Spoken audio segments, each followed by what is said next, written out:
Izinhlungu zokwehlukana nabafowethu zigeleze zathelela umhlaba wonke, ziyizinyembezi ezibabayo, amathuna agcwaliswe izifiso namaphupho ethu. Inhliziyo zethu zidatshuliwe zaphoselwa emaceleni amane omhlaba, njengamakhoba aphephethwa ngumoya ophephetha esikhwishikhwishini. Kodwa-ke uyakhomba umcibisholo weqiniso uthi kimi, linda sithandwa sami, uyeza umduduzi ozophephisa lezo nhlungu. Iqhawe lenhliziyo yakho lizokunqobela isitha esilethwe ukufa, uyozesula izinyembezi zonke emehlweni ethu.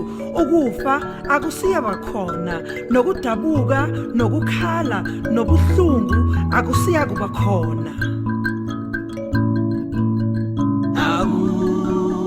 Shukuthi masehlukana angeke siphinde sibonane,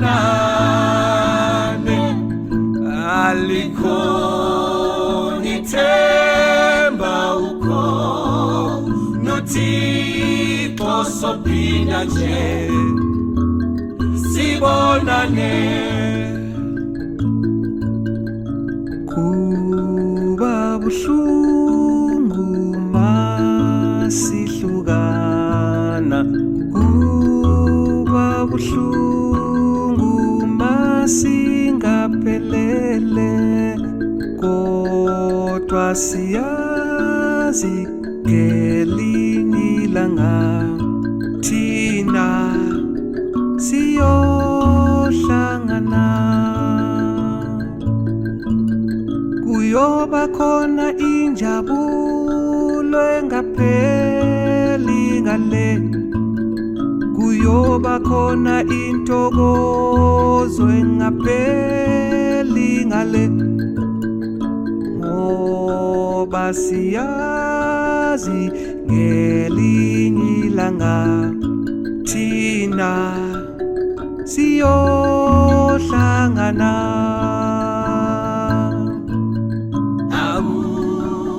Shukuthi masehlukana angeke siphinde sibonane, alikho nithemba ukhona uThixo sophinda nje sibonane.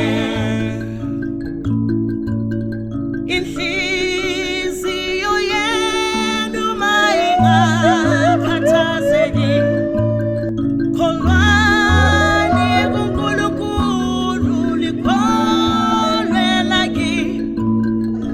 Lazi ukuthi konke ngikushilo kuyokwenzeka, ngizolanda ibandla.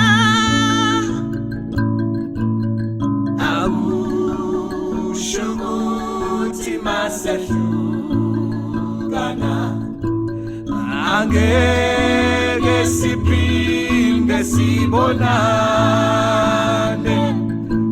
alikho nithemba ukhona uThixo sophinda nje sibonane.